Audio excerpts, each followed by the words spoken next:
The emperor often said in speaking of certain generals killed at the army, "Such a one is happy. He died on the field of honor, and I perhaps shall be so unfortunate as to die in my bed." He had been less philosophical when Land died, and I saw him weeping while at breakfast. Great tears even were rolling down his cheeks and falling on his plate. He deeply regretted to say Poniatowski, Bessières, but above all Land, and Duroc next. During all the time that the Battle of the Moskva lasted, the emperor had attacks of dysentery. He had several times been threatened with this malady if he did not take more precautions.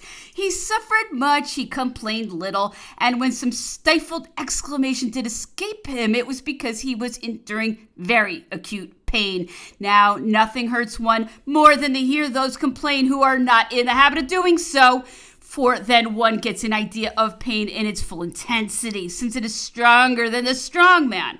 At Austerlitz, the emperor had said, "Ordnance is worn out. A man has but one time for war. I shall be good for 6 years yet, but after that I shall have to stop." The emperor went over the battlefield. It was a horrible spectacle. Nearly all the dead were covered with wounds, which proved the bitterness with which they had fought. It was wretched weather at that time. It rained and the wind was very high. The poor wounded men who had not yet been carried to the ambulances half rose from the ground so that they might be noticed and given assistance. There were some who cried, "Long live the emperor!" in spite of their sufferings and their exhaustion. All of our soldiers who had been struck by Russian balls had wounds as large as holes on their bodies, for the Russian bullets were much larger than ours. We saw a standard bearer who was wrapped in his flag as if it were a shroud. He seemed to give signs of life, but he died from the shock he experienced when he was lifted. The emperor went on and said nothing. Several times, when passing in front of the most mutilated, he put his hand over his eyes so as not to see them. This calmness did not last long. There was a place on the field of battle where French and Russians had fallen pell-mell. Almost all of them were merely wounded, more or less grievously. When the emperor heard their cries, I saw him fly into a temper, shout after those whose business it was to take up the wounded, and become irritated at the slowness with which they performed their duty. It was hard work to keep the horses from treading on some of the dead bodies. There were so many of them about. One wounded man was struck by the shoe of one of the horses of the emperor's suite. The poor wretch uttered a heart-rending cry. The emperor turned around quickly, demanding angrily what blunderer had hurt that man. Someone replied, thinking to appease him, that the man was only a Russian. "Russian or French?" he replied. "I want all to be taken up." Some poor young fellows who had come to make their first campaign in Russia, being mortally wounded, lost courage and cried like children, calling meanwhile on their mothers. This horrible picture will remain eternally graven in my memory. The emperor urgently repeated his orders for the removal of the wounded, turned rein in silence, and came back in the evening to headquarters. I spent the night close by him. His sleep was very much disturbed, or rather, he did not sleep at all. Several times he repeated, while turning restlessly on his pillow, "Poor Calancourt! What a day! What a day!" Chapter 23. As I have before announced, I shall endeavor to combine in this chapter a number of souvenirs relating to matters personal to the emperor in the different sojourns we made between the frontier of France and the frontiers of the Russian Empire. There will be results, alas, a very great contrast in the comparison that will be made between our route in going to Moscow and our route coming back. One should have seen Napoleon at Dresden, surrounded by a court of princes and kings, in order to get an idea of the highest point which human grandeurs can attain. There, still more than elsewhere, the emperor showed himself affable to all. Everything smiled upon him, and not one of those who enjoyed, as we did, the spectacle of his glory could even have conceived the thought of beholding fortune for the first time unfaithful to him. And what an infidelity! Among other particularities of our stay at Dresden, I recall a remark that one day I heard the emperor made to Marshal Berthier, whom he had summoned at a very early hour. When the marshal arrived, the emperor was not yet out of bed. I was ordered to admit him at once So that while addressing the emperor, I heard a conversation between Napoleon and his major general, of which I should be glad to remember all the details, but I am at least sure of reporting faithfully one thought which struck me. The emperor said in so many words, "I have no grudge against Alexander. I am not making war on Russia.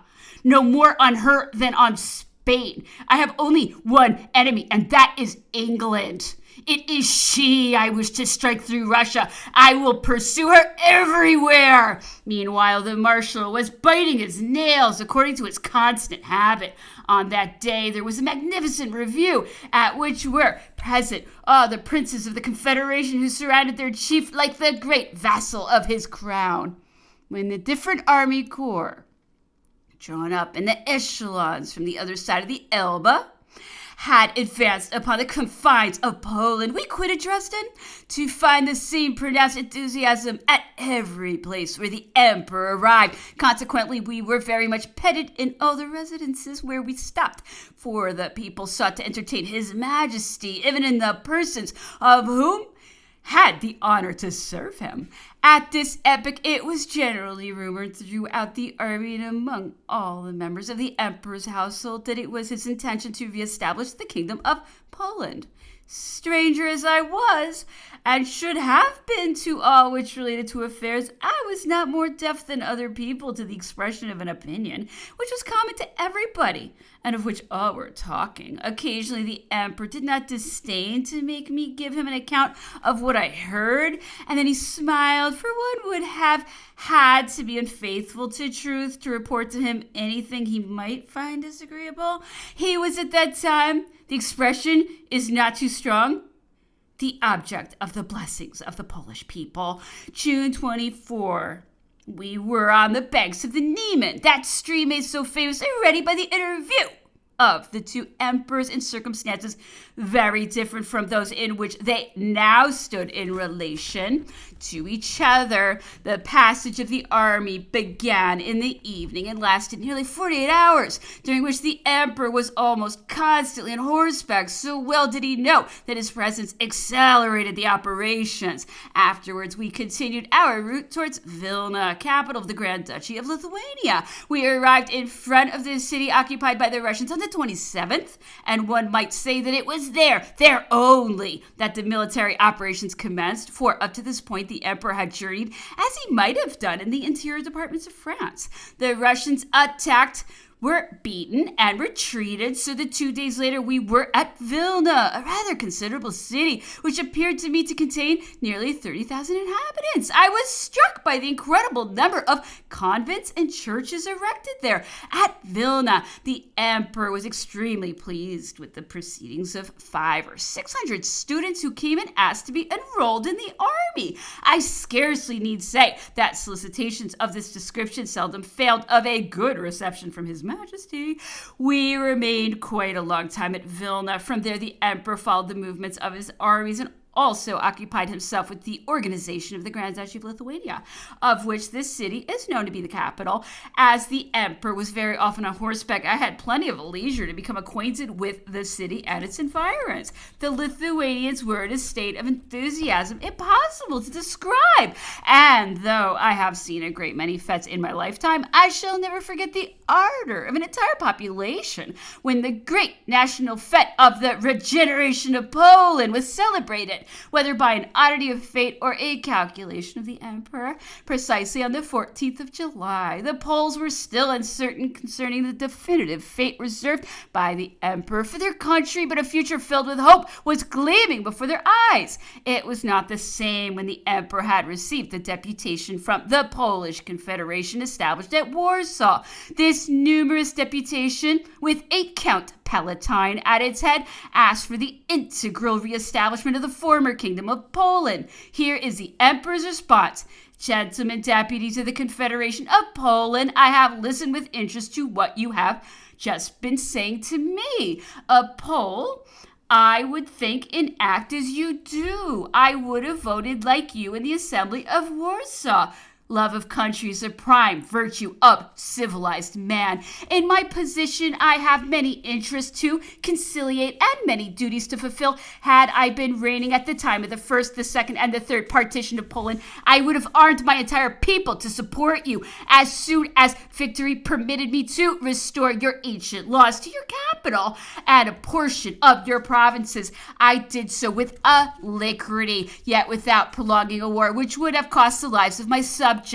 I love your nation. For 16 years, I have seen your soldiers beside me on the fields of Italy and those of Spain. I applaud all that you have done. I authorize the efforts you desire to make. All that depends on me to second your resolutions, I will perform. If your efforts are unanimous, you may conceive the hope of reducing your enemies to a recognition of your rights. But in these countries so far apart and so extensive, it is above all the unanimity of the efforts of the population that covers them on which you must base the expectations of success. I spoke to you in the same way when I made my first appearance in Poland. I must add here that I have guaranteed to the Emperor Alexander the integrity of his state and that I cannot authorize any maneuver or any movement which would tend to disturb him in the peaceable possession of what remains to him of the Polish provinces. Yet Lithuania, Semyonty, Vitebsk, Polotsk, Mohini, and the Ukraine, Podolia, be annihilated by the same spirit.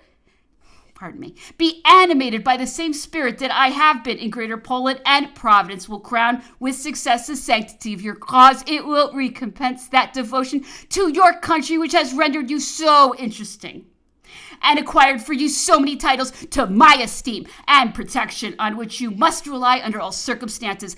I have thought it my duty to report here the entire response of the Emperor to the deputies of the Polish Confederation, having been a witness of the effect it produced at Vilna.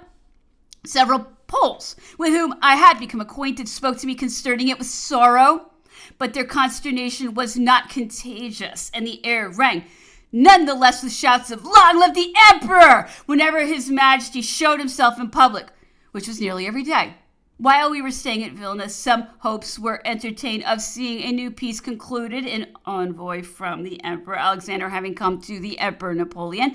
But these hopes were of short duration, and I have since known that the Russian officer, Mr. Belikov, dreading, like nearly all his countrymen, a reconciliation between the two emperors, had delivered his message in such a way as to irritate the pride of His Majesty, who sent him back after having received him badly.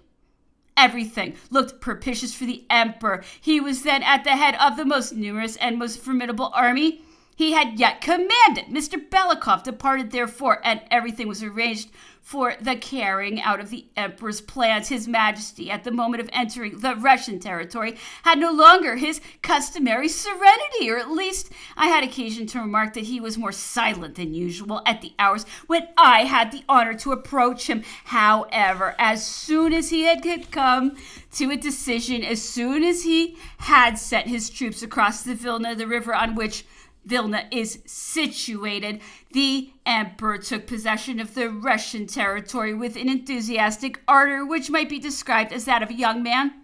One of the whippers-in who accompanied me related that the emperor pushed his horse on ahead without an escort and made it run at full speed for nearly a league in the woods that stretch all along the right banks of the Vilia, in spite of the mass of Cossacks he knew to be scattered through them. I have more than once seen the emperor grow impatient because he found no enemies to fight. In point of fact, the Russians had abandoned Vilna, which we had entered without resistance. And again, on leaving that city, the scouts reported the absence of opposing troops, with the exception of the Cossacks of whom I just now spoke. I remember that we thought we heard the distant roar of cannon one day, and that the emperor almost trembled with joy, but we soon discovered what it meant. The noise was that of thunder, and all of a sudden the most frightful storm I have ever beheld in my life broke out over the entire army. The ground for a space of more than 40 leagues was so covered with water that the roads could not be made out, and this storm, as deadly as a combat might have been, cost us an immense number of men, several thousand horses, and a part of the immense stores of the expedition. It was known the entire army to that the Russians had long been making immense works at Drissa, where they had constructed an enormous entrenched camp. The number of troops assembled there, the considerable sums expended on the works, all gave occasion to suppose that at last the Russian army would await the French troops at this point, all the more so because the Emperor Alexander, in the numerous proclamations scattered throughout his army, some of which had come into our hands, had boasted of conquering the French at Drissa, where, so said the proclamations, we were to find our graves. It was otherwise ordained by destiny. The Russians, again falling back towards the heart of Russia, abandoned this famous camp at Drissa as the emperor approached. At this period, I heard several general officers say that a great battle would then have been a salutatory event for the French army, which was beginning to feel discouraged at first for lack of foes to combat, and afterwards because the privations of every sort were daily growing more difficult to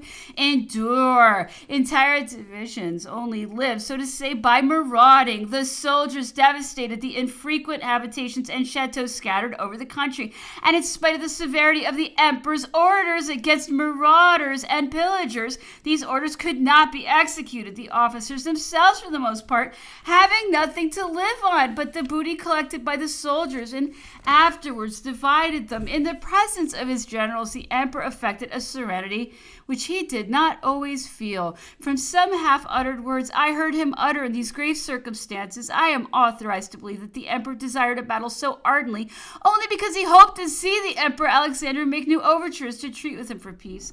I think that then, after a first victory, he would have accepted it, but he could never have induced himself to retrace his steps after such immense preparations without having given one of those great battles which suffice for the glory of a campaign. That, at least, is what I heard continually repeated. The emperor also talked very often of his enemies with an affected scorn, which he did not really feel. His aim in this was to raise the morale tone of his officers and soldiers, many of whom did not conceal their discouragement. Before leaving Vilna, the emperor had established there a sort of central government, at the head of which he placed the Duc de Bassano, so as to have an intermediate point between France and the line of operation he was going to attempt in the interior of Russia.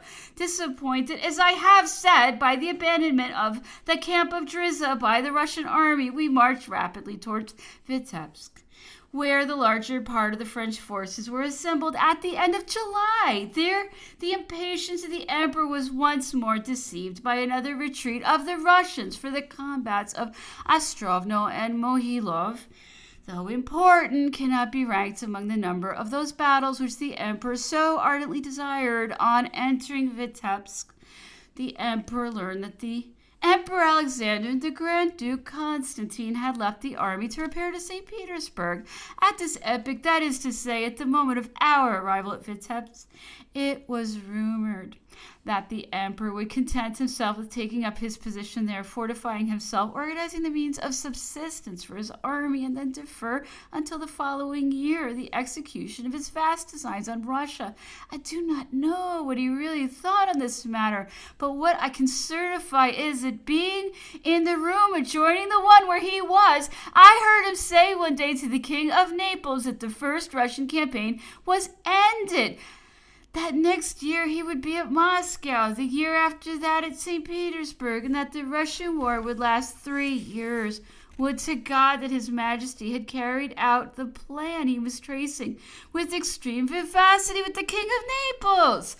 Not so many brave fellows would have succumbed perhaps a few months later in the frightful retreat, whose disasters I shall hereafter have occasion to recall. The weather was excessively warm during our stay at Vitebsk, and the emperor was extremely fatigued in consequence. I often heard him complain of it, and I never saw him under any other circumstances endure the weight of his clothing with so much impatience.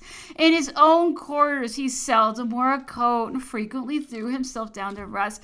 Others beside myself can bear witness to this fact, for he frequently received his general officers in this way, although he usually never showed himself except in the uniform he habitually wore. However, the sort of influence which the heat exercised over the physique of the emperor had not enervated His great soul and his ever-active genius embraced all branches of the administration, but it was easy for those best acquainted with his disposition to see that it was chiefly uncertainty which made him suffer if Vitebsk should be in Poland, or should he advance without delay into the heart of Russia. While he was wavering between these two ideas, I often saw him sad and taciturn. In his perplexity between repose and movement, the emperor's choice could not be doubtful. Hence, after a general council in which I heard it said that his majesty had encountered much opposition, I learned that we were to march on towards Moscow, from which we were said to be only 20 days' distance. Among those who most vigorously opposed the emperor's immediate march upon Moscow, I heard the names of Duke de Vicenza and Comte de Lobel mentioned, but what I can affirm, because I personally know it in an undoubted manner, is that the Grand Marshal of the Palace had several times sought to dissuade the emperor from his project, but all these attempts were shattered against his will. We turned, therefore, toward the second capital of Russia, and after several days' marching, arrived at Smolensk, a large and beautiful city. The Russians, whom the emperor had at last thought he could hold, had just evacuated after having lost a great many men and burned the larger parts of the magazines. We entered it in the midst of flames, but this was nothing to what we were awaiting in Moscow. At Smolensk, I remarked two edifices which seemed to me of the greatest beauty, the cathedral and the episcopal palace, which almost made a city by themselves. So considerable in their extent were the buildings, which were moreover separated from the city. I will not set down here the names, barbarous for the most part, of the places we passed after leaving Smolensk. At that, I can add concerning our itinerary during the first half of this gigantic campaign is that we reached the banks of the Moskva September 5th, and that the emperor saw with lively satisfaction that the Russians were at last determined to give him the great battle, which was the object of all his desires, and which he had been pursuing for more than 200 leagues, like a prey which could not escape him. Chapter 24. The next day after the Battle of Moskva, I was with the emperor in his tent placed on the battlefield itself, the greatest quiet reigned around us. It was fine to see this whole army closing up its columns, in which the Russian cannon had just made such yawning voids, and proceeding to the repose of the bivouac with that security which victors always possess. The emperor seemed overcome with lassitude. From time to time he would clasp his hands strongly above his crossed knees, and I frequently heard him repeating with a sort of convulsive movement, "Moscow, Moscow!" Several times he told me to go and see what was passing outside. Then he would rise and come behind me and look over my shoulder. The noise made by the sentinel as he presented arms to him never failed to notify me of his approach. After about a quarter of an hour of these silent comings and goings in advance, sentinels cried, "To arms!" It is impossible to describe the promptitude with which the hollow square was formed around the tent. The emperor rushed out, but he went back again for his hat and sword. It was a false alarm. A regiment of Saxons who were returning from a marauding expedition had been mistaken for the enemy. There was a good deal of laughing at the blunder, especially when the marauders were seen coming back, some with quarters of meat stuck on top of bayonets, others with half-plucked fowls or hams to make your mouth water. I was outside of the tent, and I shall never forget the first movement of the sentinel. When the alarm was given, he lowered the pan of his musket to see if the priming was all right, took the hammer by striking it with his wrist, and then shouldered his weapon again, saying coolly, "Well, let them come. We shall see them." I told this story to the emperor, who was much amused, and repeated it to Prince Berthier. The emperor made this brave soldier drink a glass of his Chambertin wine. The Duke of Danzig was the first to enter Moscow. The emperor did not come till afterwards. He made his entry during the night. Never was night more gloomy. There was something truly frightening in that silent march of the army, suspended from time to time by messages which came from within the city and which appeared to be of the most sinister description. No Muscovite figures could be distinguished, but those of some mendicants covered with rags who watched the army defiling past in stupid astonishment. Some of them seemed to be asking alms. Our soldiers flung their bread and some pieces of money. I could not avoid a somewhat painful reflection on these wretches, the only being whose condition is not varied by great political upheavals, the only ones without affections, without national sympathies. As we advanced into the streets of the Faubourgs, we looked at the windows of the houses on either side and were astonished not to perceive a single human face. One or two lights appeared in the panes of some houses. They were quickly extinguished, and these traces of life, so suddenly effaced, produced in us a feeling of dismay. The emperor halted at the entrance of the Faubourg de Golomilov, and was lodged not in an inn, as some persons have said, but in a house so dirty and miserable that the next morning we found in his bed and clothing a sort of vermin, very common in Russia. We had them also, to our great disgust. The emperor could not sleep during the night he spent there as usual. I lay in his chamber, and notwithstanding the precaution I had taken of burning vinegar and aloe wood, the odor was so disagreeable that his majesty was calling to me every minute. "Are you asleep, Constant?"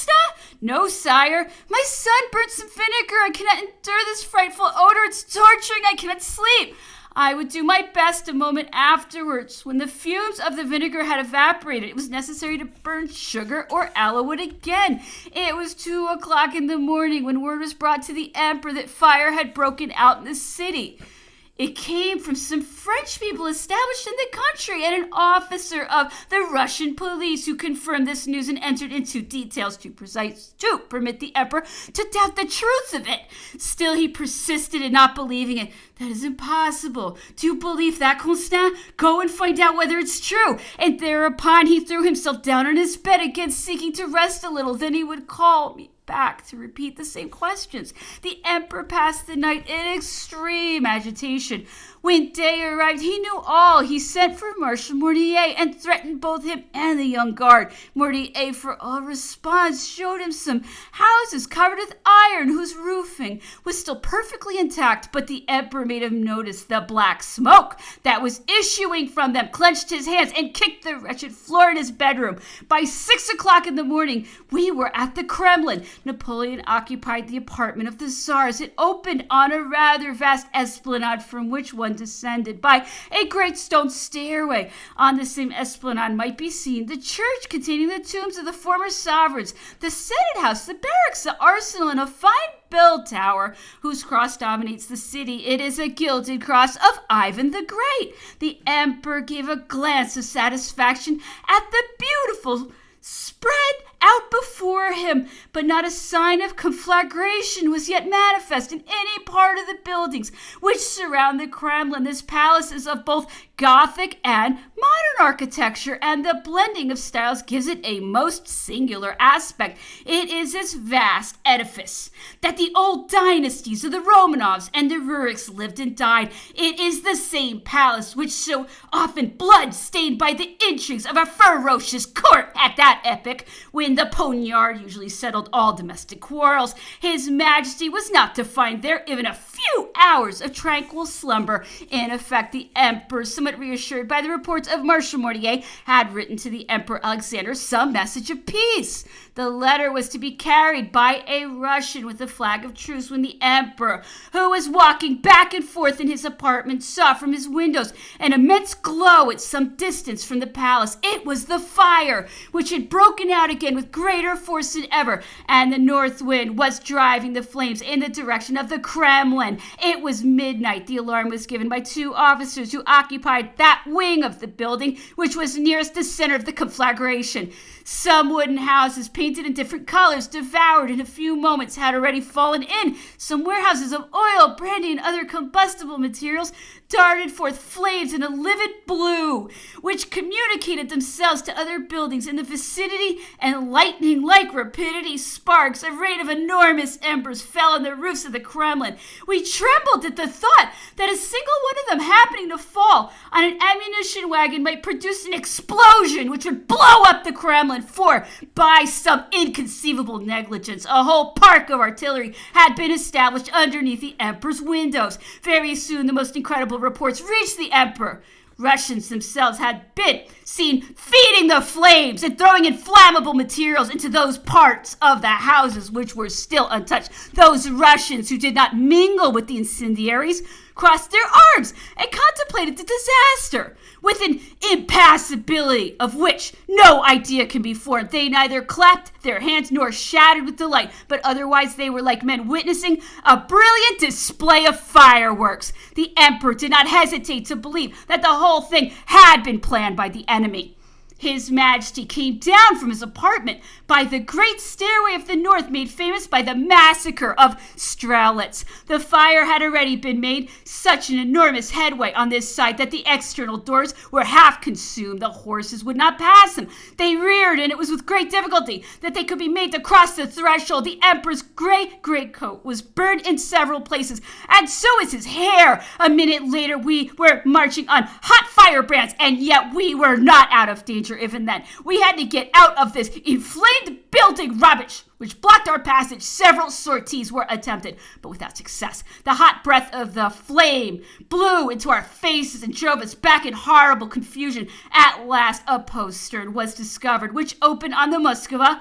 Through this, the emperor, his officers, and the guards succeeded in escaping from the Kremlin, but it was only to fall back again into narrow streets where the fire shut up as in a furnace, redoubled its intensity, where the nearness of the roofs brought the flames together above our heads in heated domes which shut out us from the sight of heaven. It was time to leave this dangerous passage. One sole exit presented itself. This was a little crooked street, encumbered with rubbish of every sort, pieces of iron detached from roofs, and burning timbers.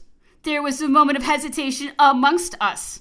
Some offered to cover the emperor from head to foot with their cloaks and carry him on their arms through this terrible passage. The emperor refused and settled the question by plunging on foot into the middle of the blazing rubbish. 2 or 3 vigorous strides put him in a place of safety.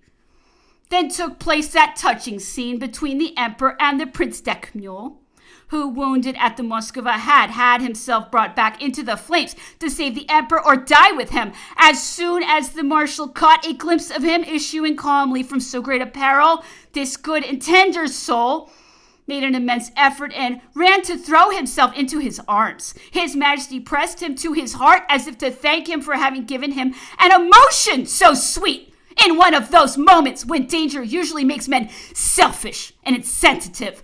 But at last, even the air crossed by all these flames grew so hot as to be unbreathable. The atmosphere became burning. The window panes of the palace broke. We could no longer remain in the apartments. The emperor was as if stricken with immobility. His face was red and bathed in burning sweat. The King of Naples, Prince Eugene, and Prince de Neuchâtel entreated him to leave the palace, but the only answer he made was by gestures of impatience. At this instant, shouts proceeding from the most northerly wing of the palace announced that a part of the walls had just fallen in and that the fire was gaining ground with inconceivable rapidity. The position being no longer tenable, the emperor said it was time to depart, and he went to inhabit the imperial palace of Petrovsky. On arriving at Petrovsky, the emperor commissioned Mr. de Narbonne to go and examine a palace which I think was that of Catherine. It was a fine edifice, and the apartments were completely furnished. Mr. de Narbonne came to acquaint the emperor with this fact, but hardly was it known that he meant to make it his habitation when fire broke out in every part. In a short time it was consumed. Such was the ravenous fury of these wretched hirelings to burn everything, that the boats, of which there were very many on the Moskva, laden with grain, hay, and other agricultural products, were consumed and sank in the water with a frightful cracking.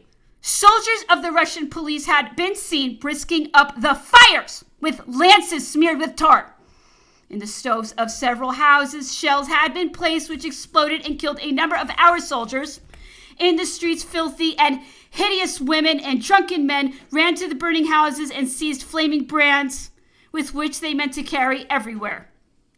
And our soldiers were, many a time, obliged to beat their hands down with saber thrusts to make them lose their hold.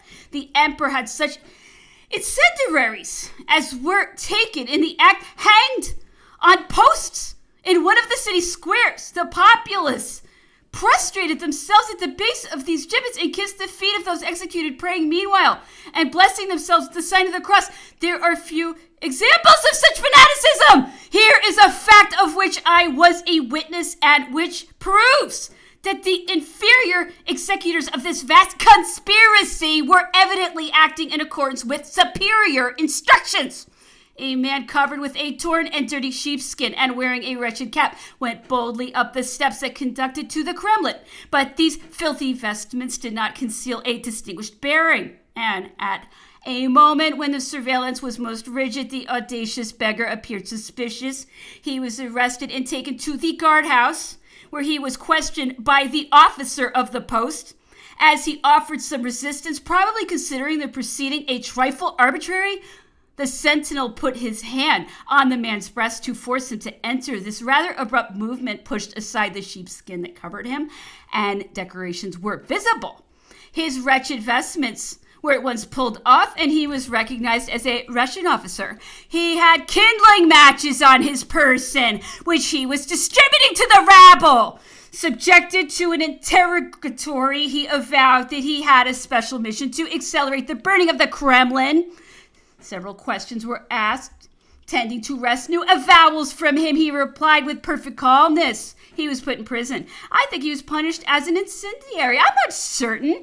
Whenever one of these wretches was brought into the emperor's presence, he would shrug his shoulders and with a gesture of contempt and anger, order him to be taken out of his sight. The grenadiers sometimes did justice on him with their bayonets. It is not difficult to understand such an exasperation on the part of soldiers driven in this cowardly and odious manner from a resting place won by the sword. Petrovsky was a handsome house belonging to one of Alexander's chamberlains.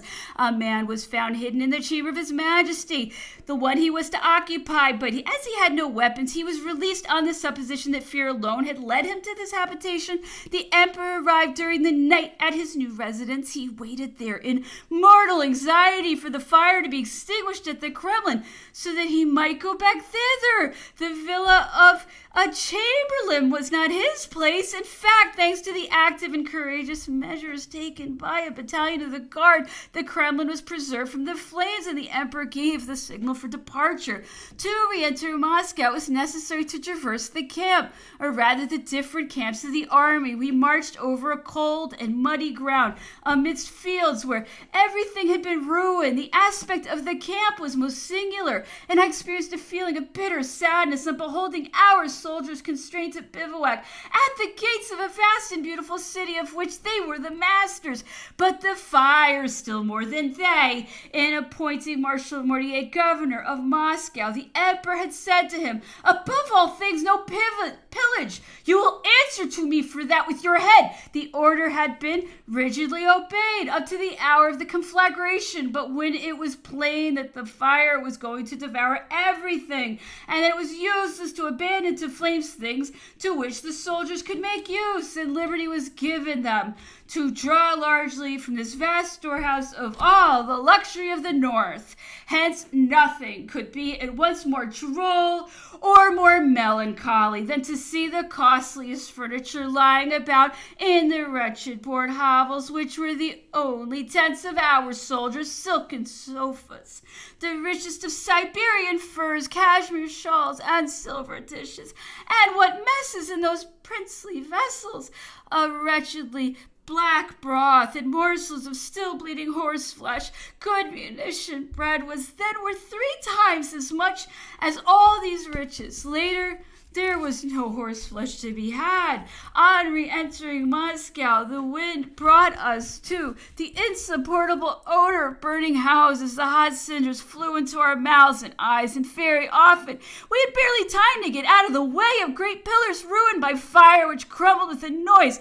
Henceforward, without an echo on this calcined soil, Moscow was not so deserted as we had believed. As fear is the first impression produced by conquest, all the remaining inhabitants had concealed themselves in cellars or in the immense vaults which underlie the Kremlin. The conflagration chased them like wolves from these layers, and when we returned to the city, nearly 20,000 inhabitants were wandering among the ruins with stupor depicted on faces blackened by smoke and drawn by hunger, for they had not expected, having lain down at night under the roofs of men, to rise in the morning in an open field. We saw some of them whom need was urging to the last extremities. Vegetables that remained in the gardens they were devouring raw, and several poor wretches were noticed throwing themselves repeatedly into the Moskva to fish out of it the grain which Rostopchin had flung in. Numbers perished in the water after unsuccessful efforts. Such was the scene of misery the emperor was obliged to pass through in order to reach the Kremlin.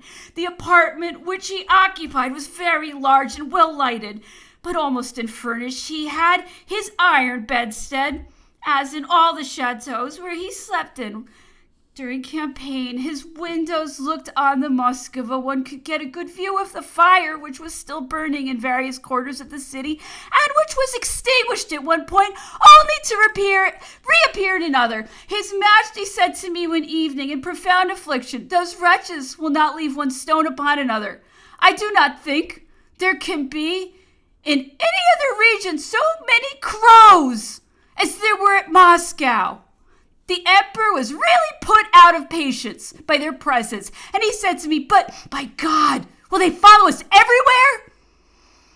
There were some concerts in the emperor's apartments during his stay in Moscow. Napoleon was very gloomy. Parlor music no longer made any impression on this disordered soul. He knew but one, which always moved him, that of camps before and after battles. The day after the emperor's arrival, Messieurs Ed and V came to the Kremlin with the intention of seeing His Majesty. After waiting for him in vain and not seeing him, they were exchanging regrets for having failed in their attempt when they suddenly heard a blind open above their heads. They raised their eyes and recognized the emperor, who said to them, "Gentlemen, who are you?" "Sire, we are Frenchmen." He invited them to come up to his apartment and continued his questions. "What is the nature of the occupations which have settled you in Moscow?" "We are tutors in the houses of Russian nobles. We have been driven away by the arrival of your Majesty's forces.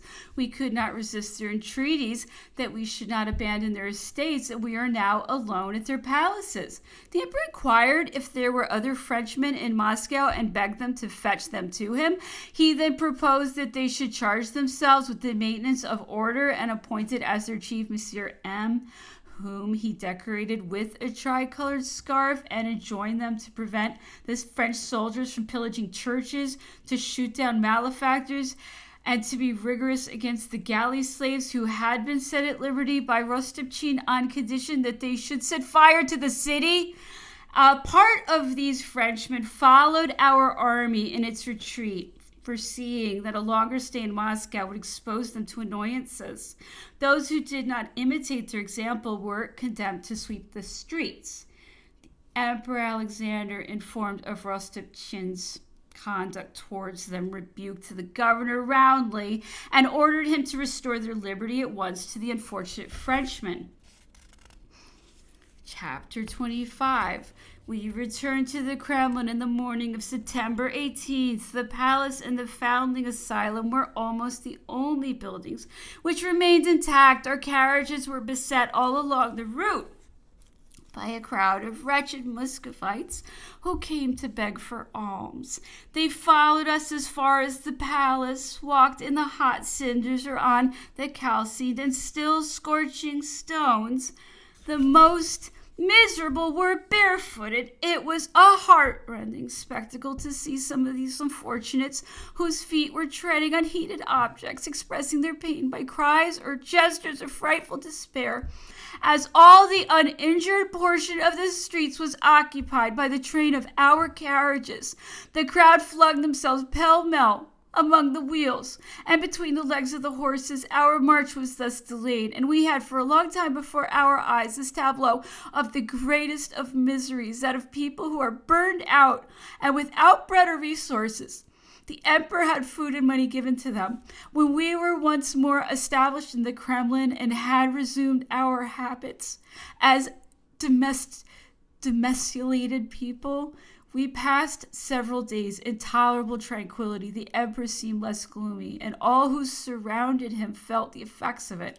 One might almost have thought we were coming back from the country to take up anew the ways of city life. If from time to time the emperor had this illusion, it was very quickly dispelled by the spectacle afforded by Moscow. As seen from the windows of the apartments, it was plain that he made some very painful reflections every time he turned his eyes in that direction, although he no longer gave way to those movements of impatience which so frequently attacked him at the time of his first sojourn at the palace, when he saw the flames coming to chase him from his apartments. But his was the unhealthy calm of an anxious man who does not know how things will turn. The days were long at the Kremlin. The emperor was awaiting Alexander's answer, an answer that did not come. At this period, I noticed that the emperor usually had on his night table Voltaire's History of Charles VII. Meanwhile, the emperor was tormented by his administrative genius, even amidst the ruins of the great city. To divert himself from the anxieties caused by outside affairs, he busied himself with municipal organization. It was already decided that Moscow should be provisioned for the winter. A theater was erected near the Kremlin, but the emperor never went there. The troupe was composed of several wretched French actors remaining in Moscow in a state of frightful destitution. Nevertheless, His Majesty encouraged this enterprise in the hope that the theatrical representations might afford a salutary relaxation to the officers and soldiers. Besides, few but military men were there.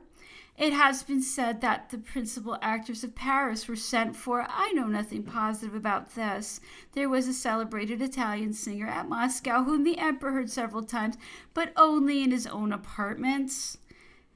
He did not belong to the troupe. Up to October 18, the time was spent in more or less lively discussions between the emperor and his generals concerning the final measures to be taken. They all knew that a retreat must be decided on, and the emperor did not disguise it from himself, but it was plain how much it cost his pride to say the last word. The days that immediately preceded the 18th were the saddest I have ever seen. A great coldness was evident in His Majesty's most ordinary relations with his friends and counselors. He became taciturn. Entire hours elapsed without a single one of those present taking the initiative of conversation. The emperor, who usually expedited his meals, now prolonged them in an astonishing manner. Sometimes during the day he would throw himself on the sofa with a novel in his hand, which he might or might not read, and seemed absorbed in profound reveries. Verses were sent him from Paris, which he read aloud, expressing his opinion of them in a brief and trenchant manner. I saw him devote 2 or 3 evenings to drawing up rules for the Comédie Française of Paris. It is difficult to comprehend this attention to such administrative trifles when the future was so burdened. It was generally believed, and probably not without reason, that the emperor was acting with a political end in view, and that these regulations concerning the Comédie Française, at a time when no bulletin had yet given a complete notion of the disastrous position of the army, were intended to impose on the Parisians, who would not fail to say, things cannot be going so very badly if the emperor has time to occupy himself with theaters. The news of the 18th put an end to all uncertainties. The emperor was reviewing Ney's division in the principal court of the Kremlin, distributing crosses to the bravest soldiers and addressing encouraging words to all when an aide-de-camp, young Béranger, came to announce that a very brisk engagement had taken place at Vinkovo between Murat and Kutuzov, and that Murat's advance guard had been destroyed and our positions carried by force. The resumption of hostilities on the part of the Russians was manifest. When the tidings first came, the emperor's astonishment was extreme. There was, on the contrary, among the soldiers a sort of electric shock of enthusiasm and anger, which reached his majesty, transporting to see what bitterness and desire of vengeance were imparted to these ardent souls by the shame of a defeat, even though received without dishonor. The emperor pressed the hand of the colonel who stood nearest, went on with the review, ordered the rallying of the troops the same evening, and before night the whole army was in movement towards Voronovo. Some days before we quitted Moscow, the emperor had despoiled the churches of the Kremlin of their finest ornaments. The ravages of the fire had lifted the sword of interdict, which the emperor had laid upon Russian possessions. The most beautiful trophy of this kind was the immense cross of Ivan the Great. It was necessary to demolish part of the tower it surmounted in order to take it down. Even then, it was only after long efforts that they succeeded in making the vast mass of iron totter. The emperor wished to adorn the dome of the Invalides with it. It was engulfed in the waters of Lake Semlovo.